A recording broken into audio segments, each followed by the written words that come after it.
Assalamualaikum warahmatullahi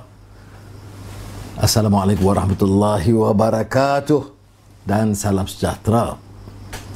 Ni dah kena kurungan rumah lama ni, dia tenaga agak kurang, tapi kita nasihat supaya lebih mantap. Saya terus dengan acara berkebun tiap hari. Baik, ada beberapa persoalan yang agak mendesak untuk malam ini kerana ada kemungkinan perintah kurungan ini akan diteruskan atau tidak, itu akan diputuskan esok. Jadi perintah kawalan pergerakan itu akan ada implikasi ekonomi, pekerjaan, makan, minum dan sebagainya. Dan itu harus diteliti sedikit. Keduanya yang juga mendesak ialah penilaian kita, pakar perubatan, rakyat umumnya, tentang keberkesanan tindakan, kelengkapan. Dan sekarang ada pakar-pakar yang mula menanya apakah benar angka-angka ini dan apakah tepat unjuran yang dibuat oleh Kementerian Kesihatan. Kita cuba bahaskan juga isu tersebut nanti. Saya seperti biasa mula dengan soalan. Saudara Zamri Muhammad minta saya tulis autobiografi. Saya ini orang kerdil, jadi autobiografi itu harus difikirkan kemudian. Tapi notanya ada. Apa lagi yang saya lakukan di penjara? Tulis, baca. Jadi mudah-mudahan bila ada ruang nanti kita boleh siapkan. Yang kedua, Saudara Farid Noor, ini dia tanya soalan internasional sedikit mengenai perkembangan di Turki. Turki ini seperti mana kita tahu ada pemerintahan diktator tentera sejak zaman Mustafa Kemal Atatürk, dan percobaan demokrasi gagal kerana kekuatan tentera begitu sekali berkesan.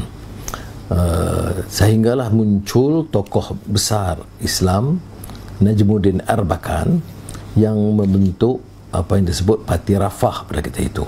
Sekarang ini dirubah jadi Saadah, tapi Parti Rafah, dan memberikan semangat baru untuk memberikan identiti kepada Muslim. Saya masih ingat, sebelum ABIM lagi ada perhimpunan mahasiswa Islam sedunia. Kali pertama bertemu beliau masih lagi wakil Perdana Menteri pada ketika itu. Petah, dia lulusan sarjana kejuruteraan dan punya komitmen yang jelas untuk menyampaikan mesej bahawa jangan kita pisahkan sama sekali Islam dari kehidupan, budaya dan sejarah Turki.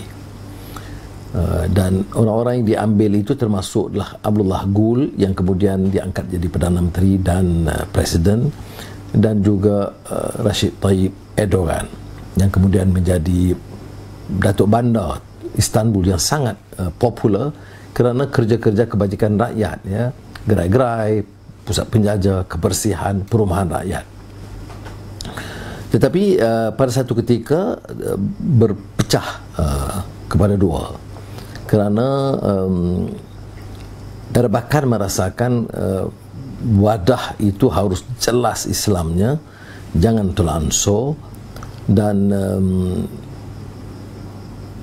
tokoh-tokoh muda termasuk yang profesional seperti Erdogan dan Erbakan, Erdogan dan Abdullah Gül itu merasakan pendekatan itu akan menyebabkan pemberontakan, pertempuran, pembenturan dengan pihak tentera, dan dalam keadaan masyarakat Turki selama puluhan tahun itu dilatih menjadi sekular yang agak totok.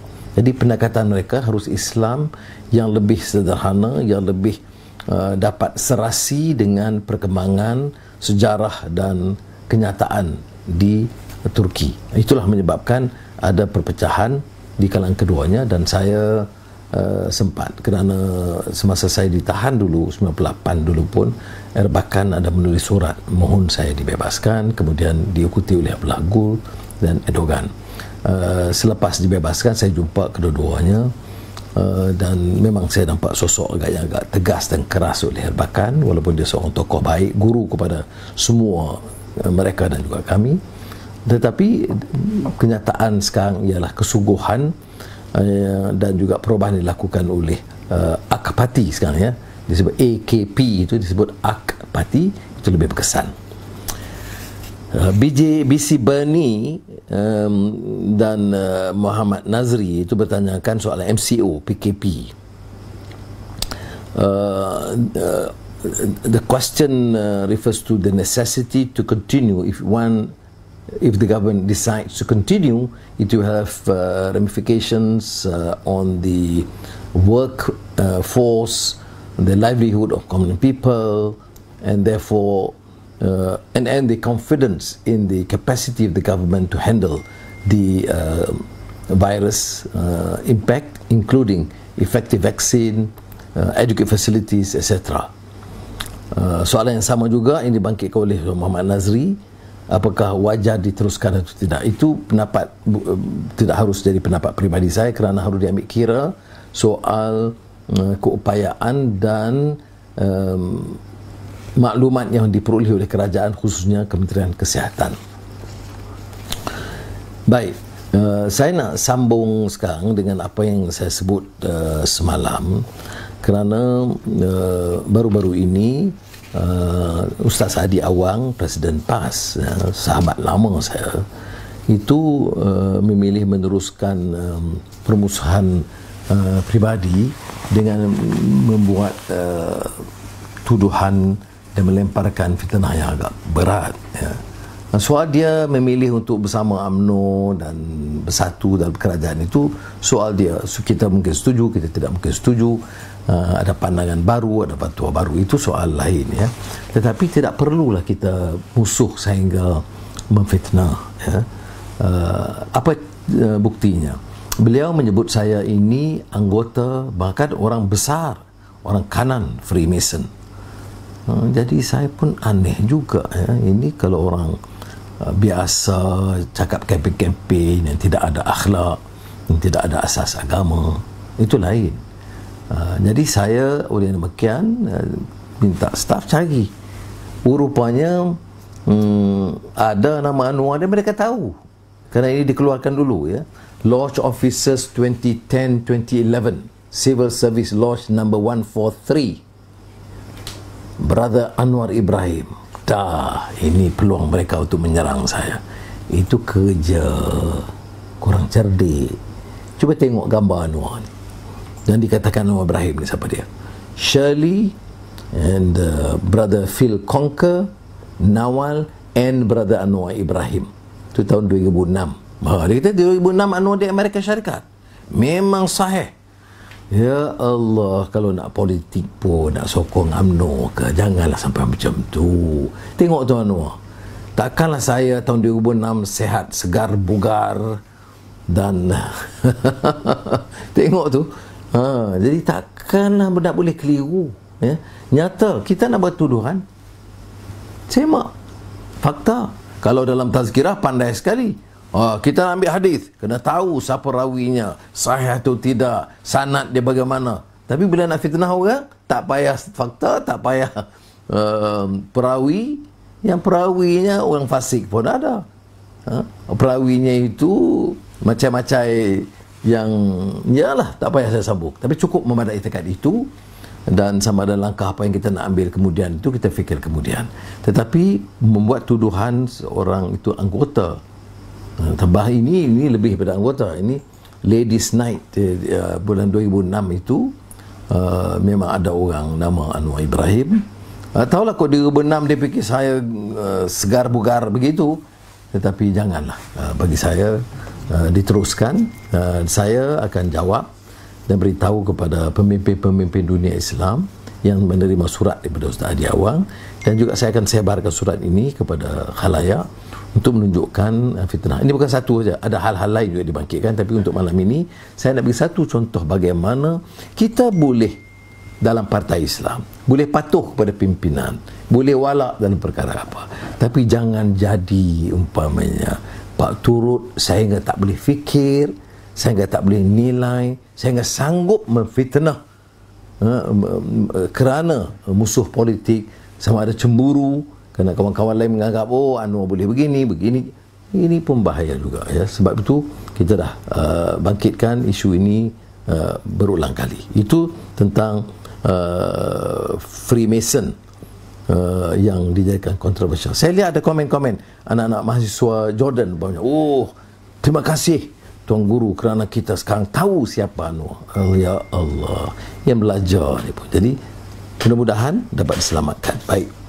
Sekarang balik kepada soal kita tentang COVID-19. Masih ada penangkapan, masih orang tak ikut perintah kawalan pergerakan atau MCO, dan ini sangat dimuskilkan kerana dia khawatiri akan menjadi beban kepada negara dan rakyat ya. Saya kadang-kadang rasa gusar juga ya.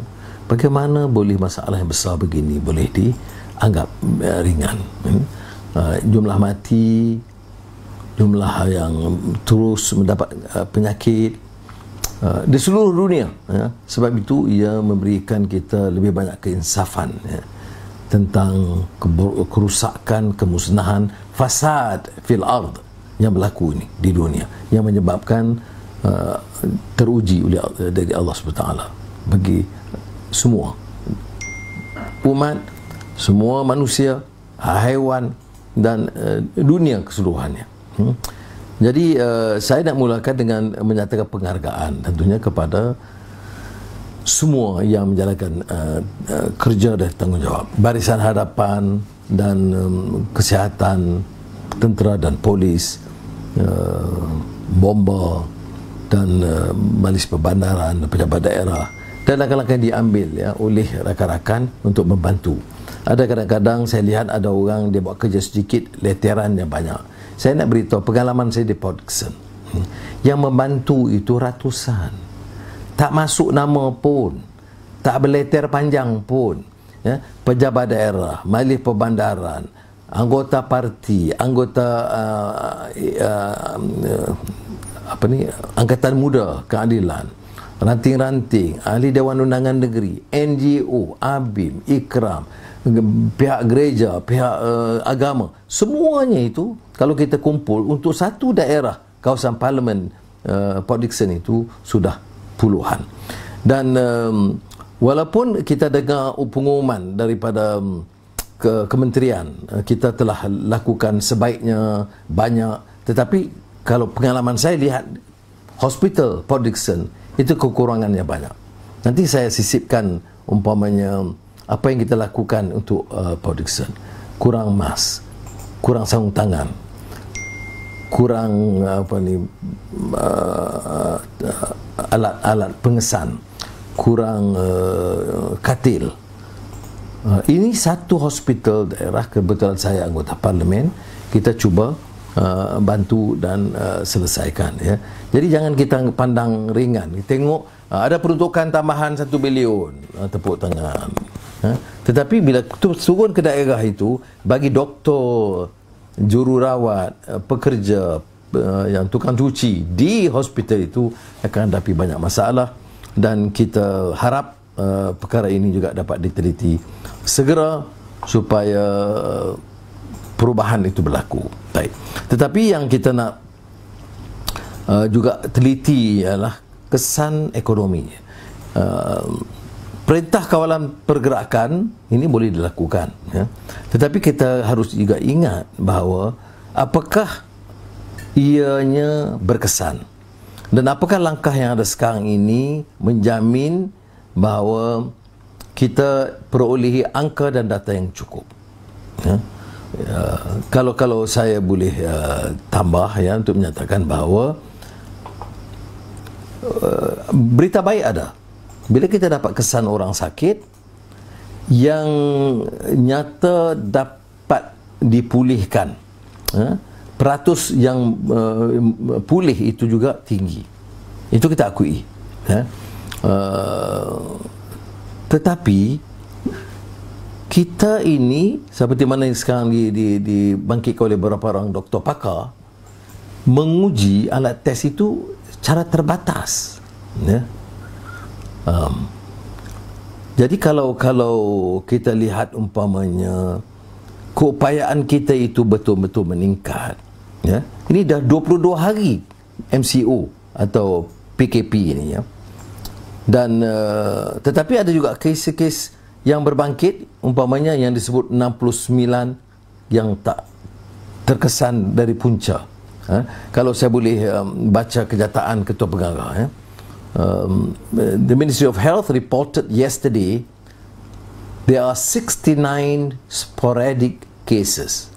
Quote, "They are from all over the country, and that is the reason why we are unable to localize them in terms of their history. Chances are that they may have contracted the virus from the community. We have multiple clusters, so it's possible the 69 caught it from the community," said the DG on April 8, 2020. Jadi kalau kita lihat begini, ya, ini membimbangkan. Maknanya sebab tu masyarakat dan rakyat itu di semua kampung qaryah itu harus dapat kesan, siapa yang dapat tanda awal harus lapor, kalau tidak seluruh kampung akan terjangkit. Peringkat awal keupayaan pulih itu ada. Kalau lambat, ICU belanjanya tinggi dan parah dan akan membawa kepada kematian juga. Jadi masalahnya kita sekarang ini ialah keupayaan kita membuat ujian to testing. Test kit ini sangat terbatas.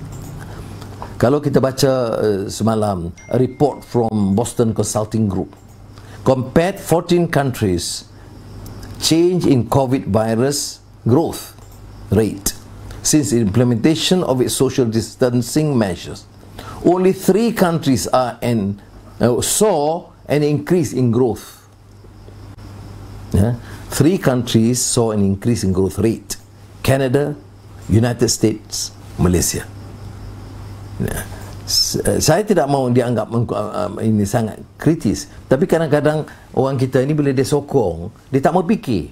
Kita sokong langkah-langkah yang baik, tapi kita juga minta mengapa kita masuk dalam kategori ini, dan minta umpamanya Menteri Kesihatan atau Perdana Menteri memberi penjelasan kerana tak dapat dikesan beberapa kes yang disebut tadi yang berpunca dari community tadi. Dan yang dibangkitkan sekarang ini oleh beberapa kritikan yang mula didengari ialah bahawa kajian atau test kit ini sangat terbatas. Kalau katalah kita ada keupayaan untuk menguji sekarang ini, apakah kita dapat kesan lebih atau tidak? Sekarang ini Malaysia ada keupayaan untuk menguji 11,500 satu hari, ya. Maknanya setelah 30 hari PKP kita boleh uji 345,000 orang, iaitu 1% dari penduduk. Jadi kalau yang lain ini bagaimana? Sebab itu pendapat saya seperti mana yang disuarakan oleh banyak kalangan termasuk Kementerian Kesihatan, faktor menguji itu betul, ya, sangat mendesak, ya. The Ministry of Health says Malaysia has the capacity to do 11,500 tests per day. Now, after 30 days of MCO, the maximum you could test is 345,000 people. That means 1% of the population. Now, which means we are still a long way to go to really find out the actual number. Yeah.